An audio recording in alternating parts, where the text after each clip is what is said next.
the Montpelier Agricultural Show, staged yearly by the Jamaica Agricultural Society.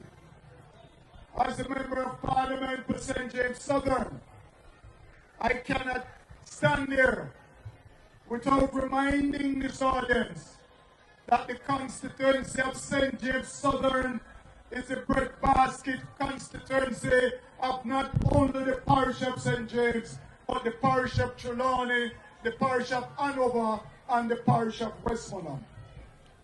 St. James Southern, Minister, produce more dasheen, produce more banana, produce more plantain, produce more pineapple, more than all these other parishes that I've mentioned. And so today, I want to commend the farmers who have toiled long and hard sometimes in the fields to make sure that we have the produce in our kitchen, on our dining table, and at Charles Garden Market on a weekly basis. And what I've seen here today, when I walked across the various stalls, I say to myself, Jamaica is in good hands.